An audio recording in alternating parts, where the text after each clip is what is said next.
Hi everyone and welcome to BookBoop. My name is Rachel and today I decided to do a full wrap up of the magical readathon Orilium. If you don't happen to know what readathon I'm talking about, is a readathon made by G over at the channel Book Roast. She has created this incredible readathon. She has dubbed the magical readathon, and she has created this entire world.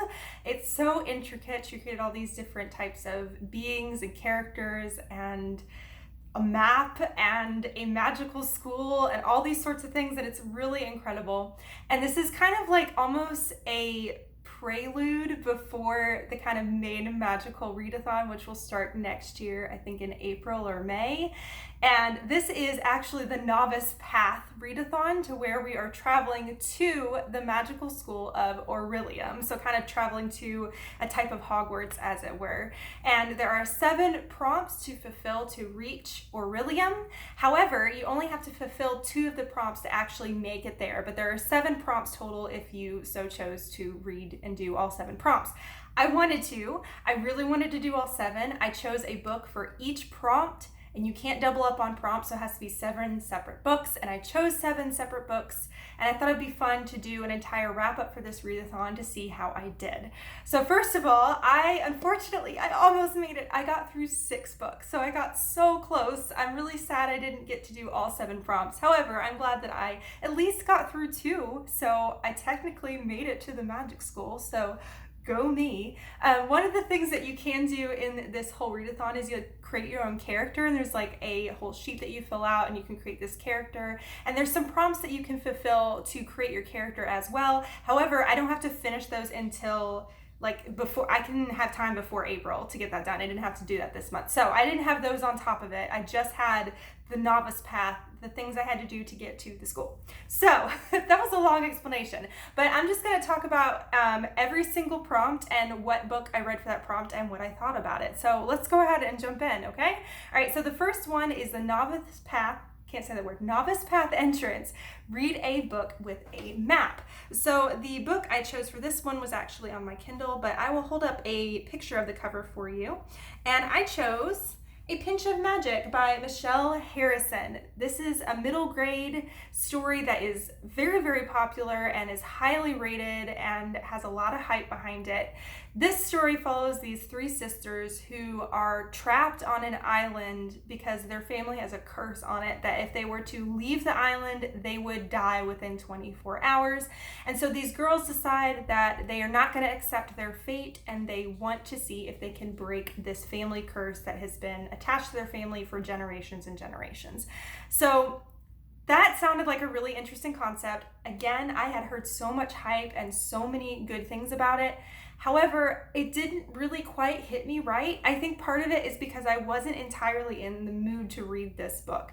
This book is definitely very whimsical and magical, which I usually really love. However, since it's fall, I'm in the mood to read spooky reads. This is not a spooky read, and I wanted it to be. And I had to read this book to start this readathon because you gotta read them in order.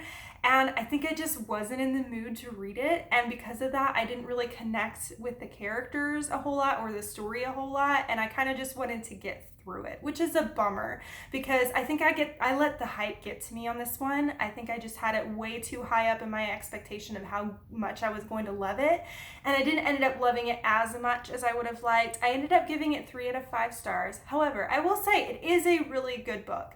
I wish I could talk about more what things I liked about it and what things I didn't like about it. However, I feel like I can't talk about any of those things without spoilers, and I don't want to spoil this book for anybody that wants to read it because there's a lot of things involved in this book. There's some of it that I really enjoyed. However, I feel like I can't talk about the parts that I really enjoyed because it would be a spoiler. So this was really good. It really was. So if this sounds fascinating to you, please jump into it. It is a really magical middle grade. I think it'd be perfect to read in the winter times for kind of like that nice sort of magical cozy feel. I think this would be a good book for that. I think it's a whole series as well. I know there's at least one other book out, maybe a third one.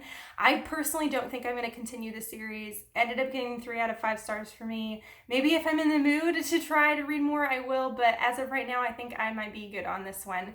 But yeah, so it was kind of a bummer start to the readathon where I didn't particularly love this one. But it was still a good book, and it was enjoyable. I just didn't love it. All right, so the next thing on the path was a book, The Ash-Torn Tree, a book that keeps tempting you or is at the top of your TBR. So at this point, now I can jump into the spooky reads. I can kind of pick something that's really hitting me and I'm really, really excited about. And this one ended up hitting perfectly exactly what I wanted. I picked The Perfect Place to Die by Bryce Moore.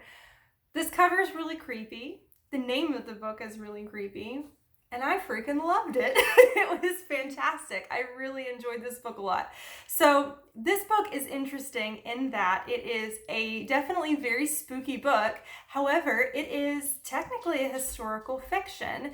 In this story, our protagonist, this takes place in the late 1800s during the Chicago World's Fair. And she's living in sort of this small town, and her sister decides she can't stand living in this small town anymore, and she's going to move to Chicago and kind of like start her life anew there. So her sister moves to Chicago. Again, this is during the World's Fair, so a lot of people are flocking to Chicago, and it's a lot of excitement around this time. And her sister's been writing her letters constantly, letting her know how she's doing, what Chicago's like, all these things. And she knows that her sister has gotten a job as a maid in a hotel in Chicago. She doesn't know what hotel it is, but she just knows that. She knows that. And then her sister starts writing about how she's fallen in love with a man and that they're getting engaged, they're going to get married. And then all of a sudden the letters stop. And she knows something is wrong. She knows her sister so well. She's like, something is wrong. My sister would not just stop writing me letters. And so she goes to Chicago and goes through this whole mystery of trying to find out what happened to her sister. So that's different about this one, and the reason it is a historical fiction is because it is all centered around the notorious mass murderer H.H. Holmes, who is a historical figure, and the murder hotel, or the castle as it was dubbed, that was near the Chicago World's Fair that he personally designed, built, and owned and ran.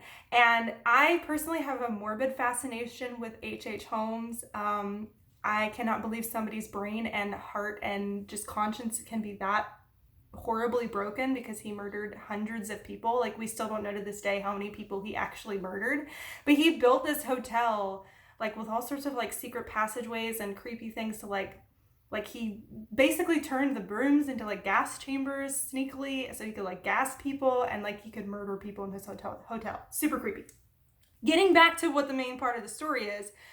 So come to find out, and this is not a spoiler, this is something in the description of the book, her sister actually worked at the castle, and we as the reader, we already know who did it, right? We know who H.H. Holmes is, we know how manipulative he is and what kind of person he is from history. And so it's really interesting to read this book and to follow our protagonist, because we know what's going on. We know what happened to her sister, more or less. And it's interesting to see her have to figure it out and figure out what hotel was her sister working at, and then like what just who murdered her sister, what happened to her sister, all these things. And so it's really fascinating. I love the fact that the story actually included little snippets at the beginning of every single chapter. It includes snippets from I think like a statement that H.H. Holmes actually wrote while he was in jail after he was finally caught. So that was really interesting. I love the fact that there were some maps of the castle, of the hotel within the book, because our protagonist was trying to map out the hotel and figure out, because she felt like the outside and the inside did not match up, and she was trying to like map it out.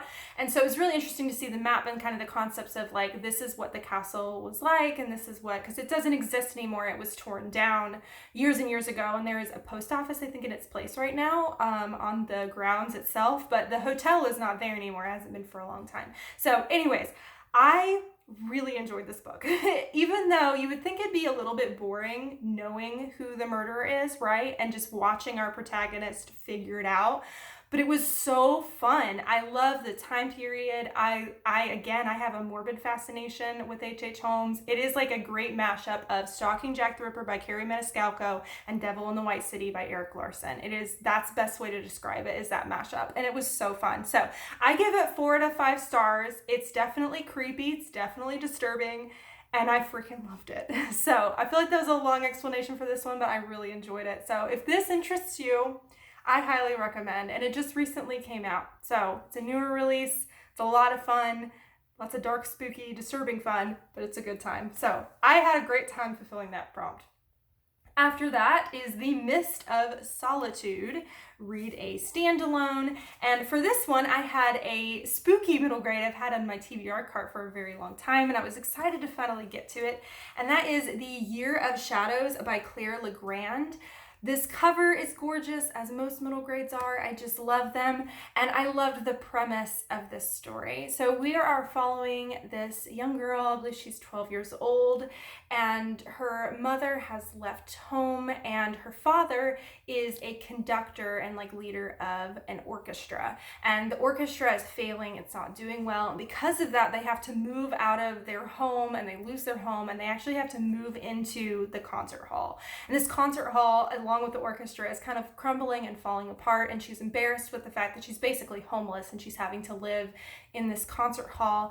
And when she's in this concert hall and living there, she's hating her life, she's miserable, she's angry at her dad. She feels like the reason her mom left it was because of her dad, and she misses her mom. Their grandmother is living with them as well, and her grandmother is not doing very well, like health-wise, and she's just really worried and struggling, and she's honestly kind of like an angry kid. And then she starts noticing some creepy things that are happening within this concert hall, and she finds out that it's actually haunted, and that there are these ghosts who are trapped and are unable to move on. And then the concert hall becomes in danger to where the concert hall is possibly going to be torn down. And if that happens, these ghosts will never be able to move on. And so this girl tries to help the ghosts figure out how they can move on before something could possibly happen to the concert hall. That's all in the description. I promise I didn't spoil anything for that. And I really enjoyed this book a lot. It had a lot of spooky moments in it.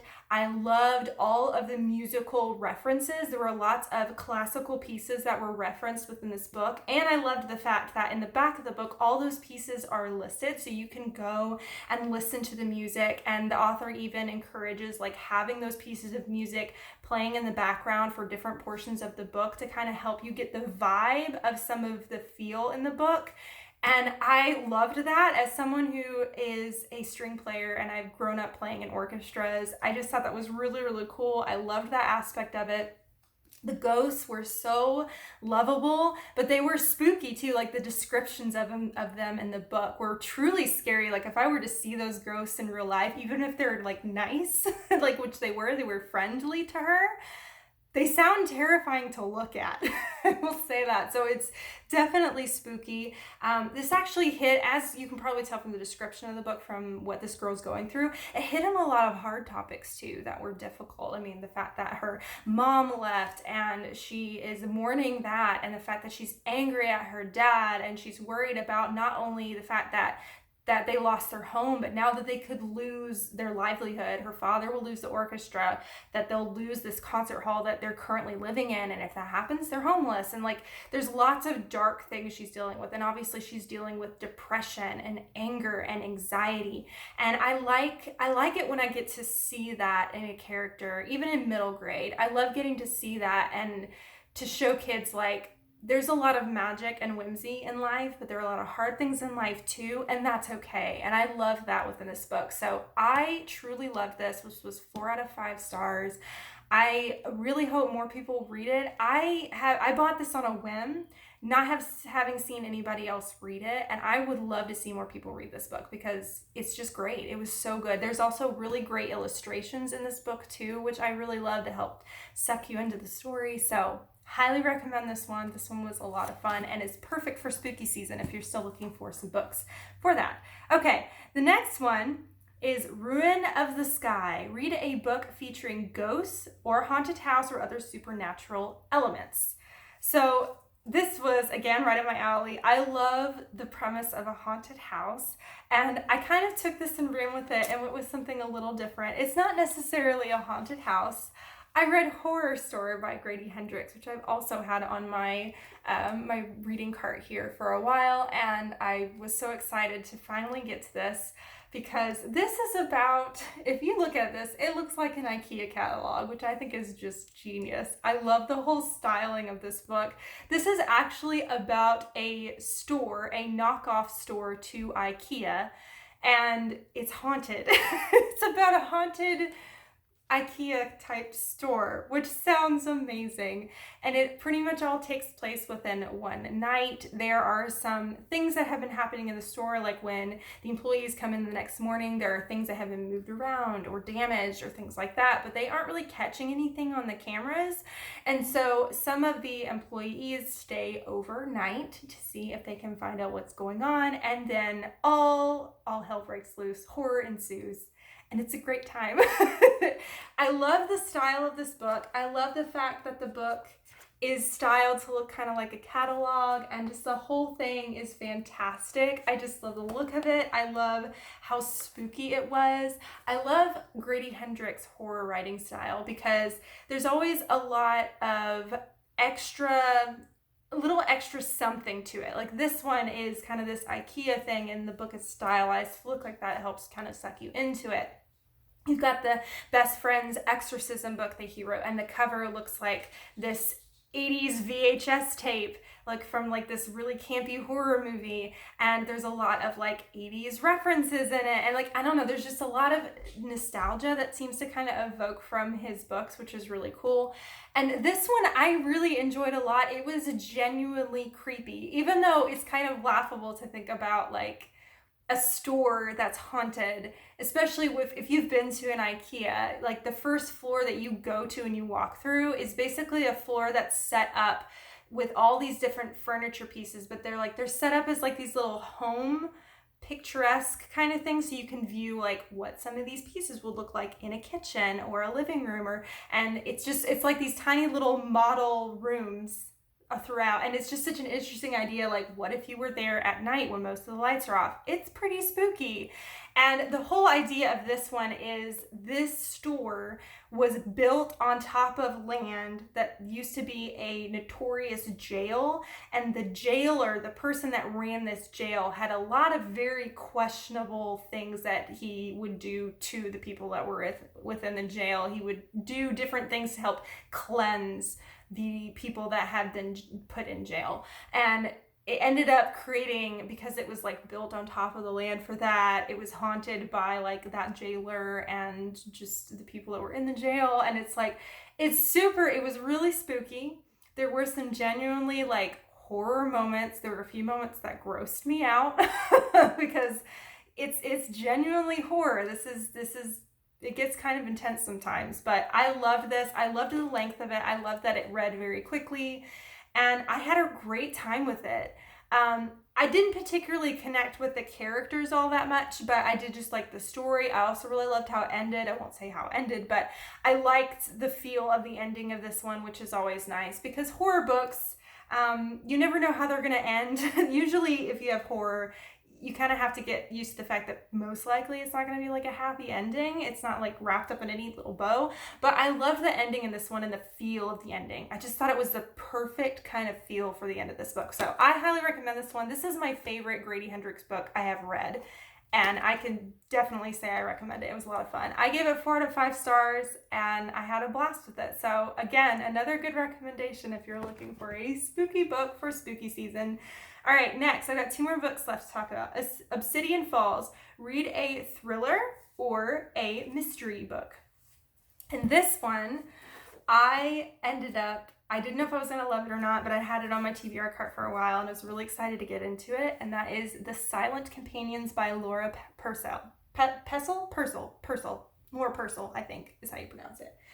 I really loved the vibe of this book. So, this book is an adult mystery thriller / horror. I think you can kind of say what it is. And it has a classic gothic horror feel. And I personally have never read any like classic gothic horror, and the vibe of this was impeccable. I loved the vibe of this book. So let me back up about what the story is about. So we are following this woman who has recently been widowed. She got married and at a little bit of an older age, and she is pregnant, and then her husband suddenly dies. They haven't been married very long, and her husband was working on kind of like cleaning up the old family manor that he was going to have his wife and his child live in with him. And she was staying, I think, in London, and her husband was kind of getting this house fixed up because it was a house that kind of had been abandoned and he needed to get it fixed up. And then he ended up dying. And so she ends up having to go to this manor on pretty much on her own with her husband's cousin, and she's pregnant again, and she's traveling here to bury her husband that she hasn't been married for very long. And she gets to this manor, and it's just in the middle of nowhere, and it's dark and creepy and spooky. It's pretty run down. And also she finds these things that I think like are a legitimate historical thing that like people had, called a silent companion. And it's basically a wooden stand-up person that was made and painted to look like a person was standing there. And one of these silent companions looks very strangely like herself. And from that point, creepy stuff starts to happen. These companions seem to be moving around on their own. Strange things start happening in the house. It is just such a fantastically gothic, spooky feel. And it was so fun. I had a great time with it. I think what helped is right before I read this, I watched Corpse Bride with my my daughter, and I really love that movie, and it has a very like gothic vibe to it, and I think that got me in the mood and set me up for this book perfectly. And I had a great time with it. I feel like there's a lot of things I can't say about this book because I don't want to spoil anything, because there's definitely a lot of spooky and thrillery and horror aspects to it, and I just had a really great time. It was a really great time. So if you are in the mood to read something that has like a really dark, if you're like in a kind of dark academia vibe, dark gothic, creepy, dark manor set in the 1800s, 1700s, whatever. If you're in that mood, there you go. This one right here is good. I give it 4 out of 5 stars. I gave a lot of books 4 out of 5 stars this month, which was fun. So I had a lot of fun with this one. It was so good. I had a great time. Okay, I've got one more book to talk about, and this one was for Tower of Rumination. Read a 5-star prediction. After that, there was Orilium Academy, which was a book with a school setting, which that one I didn't get to, which is unfortunate because I was looking forward to hopefully getting all of them. But so I had to read a book that I had a 5-star prediction for. And this one I was really hoping I was going to love, obviously. It is a book written by an author that was one of my favorite books from last year. And the book I ended up reading was Small Favors by Erin A. Craig. Sorry if the coloring's a little bit funky there with the lights. But Erin A. Craig wrote House of Salt and Sorrows, which was a 12 Dancing Princesses retelling, and it was, again, kind of like a gothic style type story. It was set in like this dark manor by the sea, and it was really just this dark, creepy retelling, and I absolutely loved it. It was so fun. So I was excited to read this new book by Erin A. Craig called Small Favors, and this one, we are following this very small, tight-knit community who kind of live in this valley, and it's surrounded by woods and everything, and we're following this family within this little village, and they mainly raise bees. They have a bunch of beehives and make honey and everything like that. And this village has been doing fine. They've been doing really great. They have like a very specific set of rules for this village. It kind of feels a little cultish, I'm not gonna lie, but it's just this nice little quaint village where everybody kind of helps each other out and all these kind of things. And twice a year, they send some people to travel to the city to go get supplies, certain things that they can't create or produce within the village itself. Now, way back in the day when the village was first established, there were some supposed monsters in the woods who were terrorizing the people that were trying to live there. And for a long time, there haven't been any issues until one of the kind of traveling group to go to the city doesn't come back, and they end up finding out that these people were like massacred. And so the villagers start seeing these creatures, and again they are being kind of picked off and being bothered by these creatures that are in the woods around their town. And that's kind of basic premise of what it's about. The reason it's called Small Favors is because these creatures will grant favors, like they will grant your dearest wish, but you have to give them something in return. And of course, whatever you have to give in return is something what seems small but is actually terrible, that kind of thing.